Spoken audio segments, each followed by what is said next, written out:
Students, இன்னைக்கு நம்ம இன்ஜினியரிங்ல முக்கியமான 2 கோர்சஸ் பத்தி தான் பார்க்க போறோம். இதுல வந்து ரொம்ப பழமையான ஒரு கோர்சஸ்ன்னு சொல்லப்படுறது மெக்கானிக்கல் இன்ஜினியரிங். அதிலிருந்து இப்போ ரொம்ப இம்பார்ட்டண்டா பிரிஞ்ச ஒரு கோர்ஸ்னு பார்த்தா அது மெக்காட்ரானிக்ஸ் இன்ஜினியரிங் சொல்லலாம். இந்த கோர்சஸ் ரெண்டுமே பார்க்க ஒரே மாதிரி இருந்தாலும் நிறைய டிஃபரன்ஸ் எல்லாம் இந்த 2 கோர்சஸ்க்கு இடையில நிறையவே இருக்கு. இதுல எது படிச்சா ஈஸியாக வேலைக்கு போகலாம், ஜாப் சீக்கிரமாக கிடைக்கும், தென் ஃபியூச்சர் ஸ்கோப் எதுல சரியாக இருக்கும் அப்படிங்கிற ஃபுல் டீட்டெயில்ஸ் வந்து நம்ம இந்த வீடியோல பார்க்க போறோம். வாங்க வீடியோக்குள்ள போலாம்.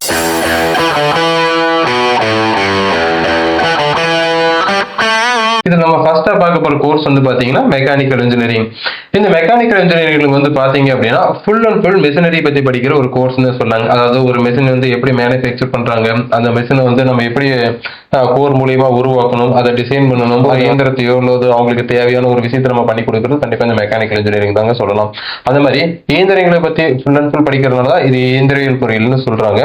இந்த கோர்ஸோட ஒரு எலிஜிபிள் கிரைட்டீரியா வந்து என்னன்னு பாத்தீங்க அப்படின்னா, நீங்க 10th 11th 12th முடிச்சிருக்கணும். 11th 12th வந்து பாத்தீங்கன்னா பிசிக்ஸ், கெமிஸ்ட்ரி, தென் மேத்ஸ்ங்கிறது ரொம்ப ரொம்ப இம்பார்ட்டன்ட். 4 years நம்ம இந்த கோர்ஸ் படிக்கிற மாதிரி இருக்கும். மெக்கட்ரானிக்ஸ்ங்கிற கோர்ஸ் எதை பத்தி மெயினா ஃபோக்கஸ் பண்ணி படிக்கும் அப்படின்னு சொல்லி பாத்தீங்கன்னா, இது வந்து மெக்கானிக்கல் இருந்து பிரிஞ்சு வந்த ஒன் ஆஃப் த பிரான்ச்னு சொல்லலாம். ஆல்சோ உங்களுக்கு மெக்கட்ரானிக்ஸ்ல பாத்தீங்கன்னா ஒரு சப்ஜெக்ட் பத்தி மட்டும் படிக்காம மெக்கானிக்கல்ஸ் பத்தி படிப்போம். அதே மாதிரி பாத்தீங்க அப்படின்னா எலக்ட்ரிக்கல்ஸ் பத்தி படிப்போம், அதாவது ட்ரிபிள் பத்தி படிப்போம். ஆல்சோ அதே மாதிரி ப்ரோக்ராமிங்ஸ் பத்தியும், ஓகேங்களா, ஐடி செக்டர்ஸ்ல ஒரு ஏஐயா இருக்கட்டும், இது மாதிரியான விஷயங்களும் கம்பைன் பண்ணி படிக்கக்கூடிய ஒரு கோர்ஸ். எத்தனை டியூரேஷன்ஸ் பாத்தீங்கன்னா 4 years. ஆப்வியஸ்லி இன்ஜினியரிங் அப்படின்னாவே 4 years வரும் உங்களுக்கு பிஇ கோர்ஸ் அப்படிங்கிறப்போ. இந்த கோர்ஸ் படிக்கணும் அப்படின்னா நீங்க கண்டிப்பா பிளஸ் 2ல மேத்தமெட்டிக்ஸ் கான்செப்ட் எடுத்து படிச்சீங்க, மேத்ஸ் சப்ஜெக்ட் எடுத்து படிச்சிருக்கீங்க அப்படிங்கிறப்ப இந்த கோர்ஸ் எடுத்து நம்ம பண்ண முடியும். அதாவது இந்த மெக்கானிக்ல நம்ம எந்த விதமான ஒரு சிலபஸ் பத்தி படிப்போம்னா, இன்ஜினியரிங் மெக்கானிக்ஸ் பத்தி படிப்பீங்க, தெர்மோடைனமிக்ஸ் பத்தி படிப்பீங்க, ஃப்ளூயிட் மெக்கானிக்ஸ் பத்தி படிப்பீங்க, ஸ்ட்ரென்த் எஸ்ஓஎம்னு சொல்லப்படுற ஸ்ட்ரென்த் ஆஃப் மெட்டீரியல் பத்தி படிப்பாங்க, அப்புறம் ஹெச்டின்னு சொல்லப்படுற ஹீட் ட்ரான்ஸ்ஃபர்,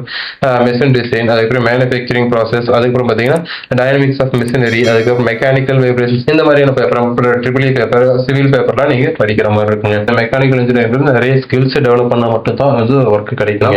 டிசைனிங் சாஃப்ட்வேர் இருக்கு பாத்தீங்களா, ஒரு கேர் பை கேமா இருக்கட்டும், இந்த மாதிரி நிறைய விதமான சாஃப்ட்வேர் டிசைனிங் சாஃப்ட்வேர்ஸ் இருக்கு. அதுல ஏதாச்சும் ஒரு கோர்சஸ் வந்து நம்ம ஃபுல்லா கத்துக்கிட்டு போனா மட்டும்தான் நமக்கு வந்து ஒர்க் கிடைக்கும். அதை கோர் கம்பெனிஸா இருக்கட்டும், அதர் கம்பெனிஸ் எதுவாக இருந்தாலும் ஒர்க் கிடைக்கும். ப்ரோக்ராமிங் லாங்குவேஜஸ் வந்து கண்டிப்பா கத்துக்கணும். C++, ஜாவா, அந்த மாதிரி பைத்தான், அந்த மாதிரி பாத்தீங்களா, அந்த மாதிரி ப்ரோக்ராம் லாங்குவேஜஸ் கூட கொஞ்சம் கத்துக்கிற மாதிரி இருக்கும். ஏன்னா அப்போ ஐடி செக்டர்ல ஒர்க் பண்றதுக்கும் கொஞ்சம் ஈஸியாக இருக்கும். இதை தாண்டி வந்து பாத்தீங்கன்னா நம்ம சிஎன்சி மெஷின்ஸ் இருக்கு பாத்தீங்களா, அந்த மெஷின்ஸ் எல்லாம் ஒரு ஆப்ரேட் பண்றதுக்கு கோடிங் எல்லாம் கத்து வச்சுக்கணுங்க.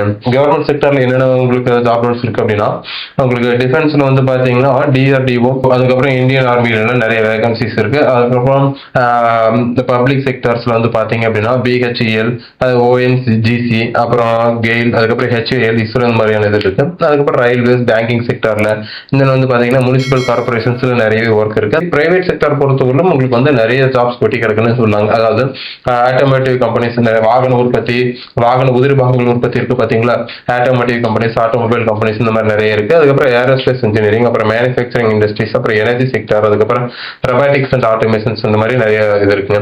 இந்த கோர்ஸ் முடிச்சுட்டு நம்ம ஸ்டார்டிங்ல போய் ஒரு கம்பெனில சேர்ந்து ஜாயின் பண்ணி ஒர்க் பண்றோம் அப்படின்னா உங்களுக்கு ஸ்டார்டிங் சேலரி வந்து பாத்தீங்கன்னா 2.5 லட்சத்துல இருந்து 3.5 லட்சம் வரல இருக்குங்க. இந்த மெக்கட்ரானிக்ஸ் கோர்ஸ் பொறுத்த வரைக்கும் கோர் சப்ஜெக்ட்ஸ் வந்து எது மாதிரியான சப்ஜெக்ட்ஸ்லாம் நம்ம சிலபஸ்ல பார்ப்போம் அப்படின்னு சொல்லி பாத்தீங்கன்னா, basic of mechanical engineering, electronics circuits and systems பத்தி படிப்பீங்க. அதே மாதிரி கண்ட்ரோல் சிஸ்டம்ஸ் பத்தியும், programming and computer science fundamentals பத்தியும் வந்து பேசிக்கா படிப்போம்.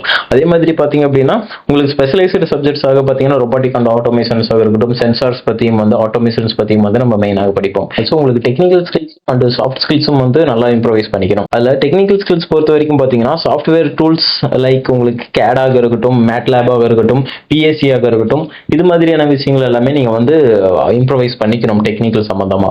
அதே மாதிரி பாத்தீங்கன்னா உங்களோட நாலேஜஸ் வந்து எம்பெடட் சிஸ்டம் எக்ஸ்பீரியன்ஸ் பத்தி நம்ம வந்து லேர்ன் பண்ணிக்கணும். அதே மாதிரி பாத்தீங்க அப்படின்னா ரொபோட்டிக் ஆட்டோமேஷன், சென்சார் டெக்னிக்ஸ் பத்தி நம்ம வந்து இன்னும் நல்லா அண்டர்ஸ்டாண்டிங் பண்ணிக்கணும். இது மாதிரியான விஷயங்கள் வந்து ஸ்கில்ஸ்க்கு ரொம்பவே இம்பார்ட்டன்ட். கவர்மெண்ட் செக்டர்ஸ் பொறுத்த வரைக்கும் பாத்தீங்க அப்படின்னா டிஆர்டிஓ இருக்கட்டும், ஒரு இஸ்ரோவாக இருக்கட்டும், இது மாதிரியான இடங்கள்லயும், அதே மாதிரி அதர் பப்ளிக் செக்டர்ஸாக இருக்கக்கூடிய ரயில்வே சம்பந்தமா இல்ல ஒரு பேங்கிங் சம்பந்தமா ஒர்க் பண்ணலாம். இங்க சேலரிஸ் ரேஞ்சஸ் பொறுத்த வரைக்குமே பாத்தீங்கன்னா நல்ல சீனியர் போஸ்டிங்ல இருக்கீங்க அப்படிங்கிறப்போ ஒரு 10 lakh 15 lakh வரைக்குமே வந்து நம்ம தாராளமா எர்ன் பண்ணலாம். ஸ்டார்டிங் சேலரியில வரீங்க அப்படிங்கிறப்போ நீங்க பாத்தீங்கன்னா ஸ்டார்டிங்ல ஒரு 3 to 4-5 lakh வரைக்குமே வந்து பேசிக்கா எக்ஸ்பெக்ட் பண்ணலாம். பிரைவேட் செக்டர்ஸ் பொறுத்த வரைக்குமே எக்கச்சக்கமான ஐடி கம்பெனிஸ் இருக்கு, உங்களுக்கு நல்லாவே தெரியும்.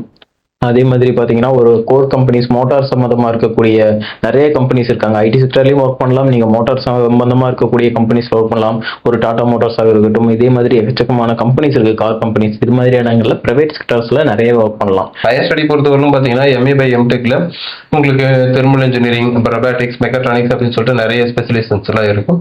அதில் ஏதாச்சும் ஒன்று நீங்கள் சூஸ் பண்ணி தாராளமாக படிக்கலாம். அப்படி இல்லை எனக்கு பிசினஸ் ஓரியன்டா, அதாவது மேனேஜ்மெண்ட் ஓரியன்டா நான் போகணும் அப்படின்னா நீங்கள் தாராளமாக எம்பிஏ சூஸ் பண்ணி படிக்கலாங்க. மெக்கட்ரானிக்ஸ் பொறுத்த வரைக்கும் ஹையர் எஜுகேஷன் என்ன பண்ணலாம்? எம்இ எம்டெக்ல பார்த்தீங்கன்னா ரோபோட்டிக்ஸ் சம்பந்தமா, இல்லை ஒரு ஆட்டோமேஷன் சம்பந்தமா, ஆர்டிஃபிஷியல் இன்டெலிஜென்ஸ் சம்பந்தமா, இல்லை எம்பெடட் சிஸ்டம், இது மாதிரியான ஹையர் எஜுகேஷன் கோர்சஸ் வந்து படிக்கலாம். ஓகேங்க, இந்த வீடியோவில் பார்த்தீங்கன்னா உங்களுக்கு மெக்கானிக்கல் சம்பந்தமாகவும் அண்ட் மெக்கட்ரானிக்ஸும் வந்து இது மாதிரியான வித்தியாசங்கள் இருக்கு. ரெண்டு கோர்ஸுக்கும் இது மாதிரியான சேலரி பேக்கேஜஸ் இருக்கு, எக்ஸாம்ஸ்லாம் எழுதலாம், பிளேஸ்மெண்ட்ஸ்ல எப்படி இருக்கும் அப்படிங்கிறது நீங்க பார்த்துருப்பீங்க. கண்டிப்பா உங்களுக்கு யூஸ்ஃபுல்லாக இருந்ததுன்னா இந்த வீடியோக்கு லைக் பண்ணிட்டு உங்க ஃப்ரெண்ட்ஸ்க்கும் ஷேர் பண்ணுவீங்க. ஃபர்தர் ஏதாவது டவுட்ஸ் இருக்கு அப்படின்னா நீங்க கமெண்ட்லயும் லீவ் பண்ணுங்க. தேங்க்யூ ஃபார் வாட்சிங் டு ஆல்.